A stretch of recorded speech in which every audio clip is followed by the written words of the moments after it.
அன்பு நேயர்களே வணக்கம். வருகின்ற வெள்ளிக்கிழமை ரொம்ப முக்கியமான நாள். அன்னைக்கு பஞ்சமி திதி. வெள்ளிக்கிழமை மகாலட்சுமிக்குரிய நாள். அதில் பஞ்சமி வருதுன்னா அது ஒரு ரொம்ப விசேஷம். தை மாத வளர்பிறை பஞ்சமி. பொதுவாகவே பார்த்தீங்கன்னா இப்போ நவராத்திரி அப்படின்ட்டு நீங்கள் கேள்விப்பட்டிருப்பீங்க. அதில் நம்ம இந்த புரட்டாசி நவராத்திரி, அதாவது சாரதா நவராத்திரி, அதை தான் நமக்கு பெருசாக கொண்டாடி கொண்டே இருக்கிறோம். அதுதான் இந்த தென் பகுதியிலே பெரிய விசேஷம். ஆனால் இந்த நவராத்திரிக்கு பேர் சியாமளா நவராத்திரி அப்படின்ட்டு பேர். அதில் வரக்கூடிய பஞ்சமி இது. சியாமளா நவராத்திரின்னா தை அமாவாசைக்கு அடுத்த நாள் பிரதமையில் ஆரம்பித்து நடக்கக்கூடிய அந்த தேவி உபாசனைக்கான நவராத்திரி. அதாவது தேவியை தச மகாவித்யா என்று 10 வித்தைகளாக சாக்தர்கள், தேவி உபாசகர்கள் பிரித்திருக்கிறார்கள். இதில் மாதங்கிங்கிறது தான் சியாமளா அப்படின்னு சொல்லக்கூடிய ஒரு தேவி. வித்தைகளுக்கு அதிபதி. அவள் பச்சை நிறமுடையவள். கையில் வீணையை வைத்து கொண்டிருப்பாள். ஞானத்துக்கும் கல்விக்கும் அதிபதியாக விளங்கக்கூடியவள். அள்ளி அள்ளி தருபவள் சரஸ்வதி தேவி தான். ஆனாலும் வித்தையை கொடுக்கக்கூடியவள். சரி, தமிழ்நாட்டில் ஏதாவது ஒரு ஏற்றம் இருக்கா அப்படின்னு சொன்னால், இப்போ மதுரை மீனாட்சி அம்மன் கோயில் எடுத்துக்கோங்க. இந்த மதுரை மீனாட்சி அம்மன் கோயில் அப்படிங்கிறது ராஜமாதங்கியினுடைய பீடமாகத்தான் கருதப்படுகிறது. அதில் ஒரு 5வது நாள் ஒரு பஞ்சமி, அற்புதமான விசேஷம். வசந்த காலத்தை வரவேற்கக்கூடிய வசந்த பஞ்சமி. நம்ம எப்படி மகாநவமி அப்படின்ட்டு சாரதா நவராத்திரியில் சரஸ்வதி பூஜையாக கொண்டாடுறோமோ, அதே மாதிரி வடநாட்டில் பார்த்தீங்கன்னா இந்த வசந்த பஞ்சமியை சரஸ்வதி பூஜையாக கொண்டாடுவாங்க. அதுக்கு முதல் நாள் வியாழக்கிழமை சதுர்த்தி. இப்போ வெள்ளிக்கிழமை பஞ்சமினா வியாழக்கிழமை சதுர்த்தியிலே. இந்த சதுர்த்திக்கு ஒரு முக்கியமான சிறப்பு இருக்குது. அந்த சதுர்த்திக்கு முகுந்த சதுர்த்தி அல்லது வர சதுர்த்தின்னு பேர். எப்படி விநாயகர் சதுர்த்தின்னுட்டு பேர் வருதோ அதே மாதிரி இதுக்கு வர சதுர்த்தின்னு பேர். அந்த வியாழக்கிழமை அன்னைக்கு என்ன பண்ணணும்னா, பிள்ளையாருக்கு மட்டும் அது சிறந்த தினம் கிடையாது. அன்னைக்கு மல்லிகைப்பூ, வெண்மையான மல்லிகைப்பூவை கொண்டு சிவபூஜை செய்வது சால சிறந்தது அப்படின்ட்டு பெரியவங்க சொல்லியிருக்கிறாங்க. இந்த வர சதுர்த்தியை அப்படி கொண்டாட வேண்டும். ஒன்றும் கிடையாது, கொஞ்சம் மல்லிகைப்பூ எடுத்துக்கிட்டு சிவன் கோயிலுக்கு சென்று வணங்கினால் அன்னைக்கு மிக நல்ல பலன்கள் கிடைக்கும்.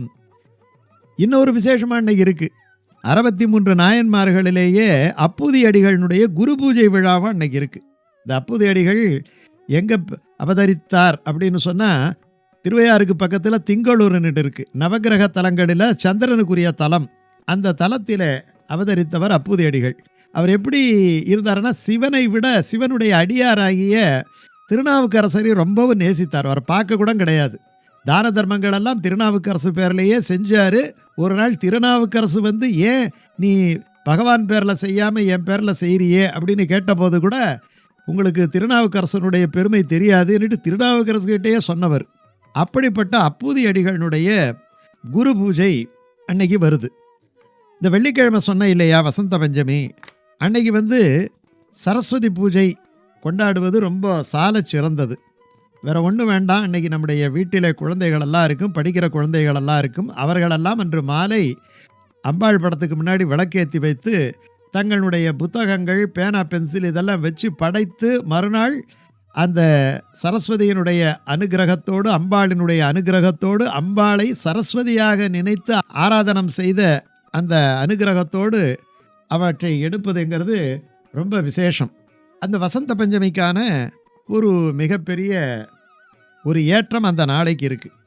இந்த வடக்கெல்லாம் என்ன பண்ணுவாங்கன்னா, இந்த குழந்தைகளுக்கு முன்னாடி நம்ம சரஸ்வதி பூஜை கொண்டாடுறோம் இல்லையா, அதே மாதிரி வடக்கே குழந்தைகள், இந்த குழந்தைகளுக்கெல்லாம் முன்னாடி சில பொருள்களெல்லாம் வைப்பாங்களா அந்த வசந்த பஞ்சமி அன்னைக்கு. ஒரு பேனா, பென்சிலு, அப்புறம் சின்ன சின்ன கைத்தொழில் சாமான்கள் இருக்குது இல்லையா, அந்த மாதிரி இருக்கக்கூடிய தொழில்நுட்ப சாமான்கள் இதெல்லாம் எடுத்து குழந்தைக்கு முன்னாடி வைப்பாங்களாம். எல்லாம் சின்ன பொம்மை சாதனங்கள் தான்.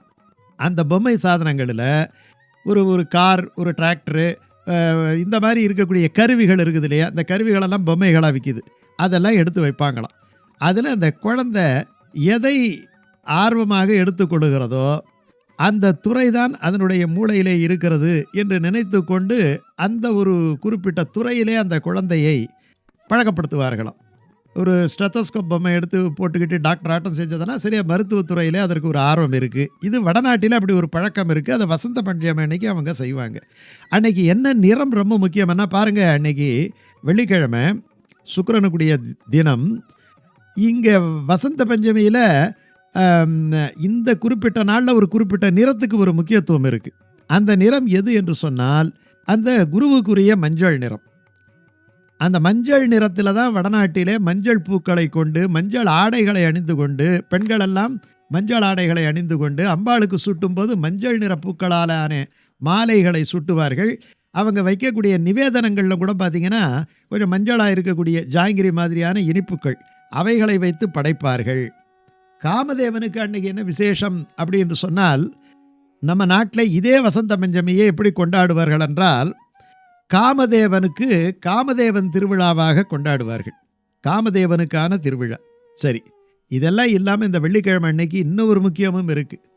காஞ்சிபுரத்தில உலகளந்த பெருமாள் கோயில் அப்படின்னுட்டு இருக்கு. பஸ் ஸ்டாண்டுக்கு பக்கத்திலேயே, காஞ்சி பேருந்து நிலையத்துக்கு பக்கத்திலே இருக்கு. பெருமாள் ரொம்ப விஸ்வரூபத்தில் இருப்பார்.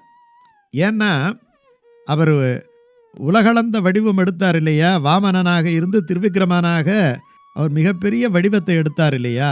அப்போ பலி சக்கரவர்த்தியினுடைய தலையை கால் வச்சு அழுத்துற உடனே பலி சக்கரவர்த்தியால் தூக்கி பெருமாளை பார்க்க முடியல, எவ்வளோ வியாபித்திருக்கிறாருன்ட்டு.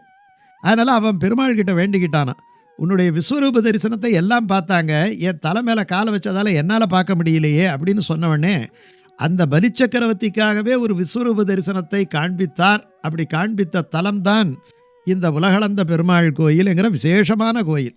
ரொம்ப மிகப்பெரிய ஒரு வடிவத்தோட அங்கே கண்ணபிரான் காட்சி தருவார். அங்கே 10 நாள் பிரம்மோற்சவம் இந்த உலகளந்த பெருமாள் கோயிலில் நடக்கும்.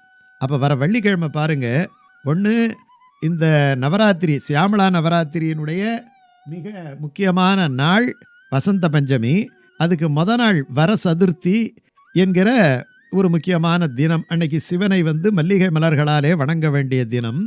இந்த நவராத்திரியில் வரக்கூடிய இந்த பஞ்சமி, வசந்த பஞ்சமிங்கிறது வசந்தத்தை போற்றுகின்ற தினம். அன்று இயன்றவரை மஞ்சள் நிறமுடைய ஆடைகளையும் மஞ்சள் நிறமுடைய பூக்களையும் வைத்துக்கொண்டு சரஸ்வதி, வாக்தேவி, சாரதா, அப்படி வீணாவாதினி இப்படியெல்லாம் சொல்லக்கூடிய வாணியை வணங்க வேண்டிய ஒரு நாள். அன்று குழந்தைகளெல்லாம் தங்களுடைய எழுது பொருள்களையும் நூல்களையும் அந்த வாணிக்கு முன்னாலே வைத்து அவற்றை வழிபடுவது சாலச் சிறந்தது. மிக திறந்த கல்வி, அறிவு, நுட்பம், ஞானம் இவற்றையெல்லாம் அருளும். இப்படி பல சிறப்பு மிகுந்த தினம்தான் இந்த வெள்ளிக்கிழமை தினம். குறைந்தபட்சம் அன்று சாயங்காலம் ஒரு விளக்கேற்றி, வீட்டில் குழந்தைகள் இருந்தால் அவர்களுக்கு ஒரு விசேஷமான பூஜையை நடத்தி, இயன்ற அளவு மஞ்சள் நிறமுடைய நிவேதனத்தையும் மஞ்சள் நிறமுடைய பூக்களையும் வைத்துக்கொண்டு நடத்தி இந்த வசந்த பஞ்சமி தினமன்று வாணியை வழிபடுவது சாலச்சிறந்த பலனை தரும்.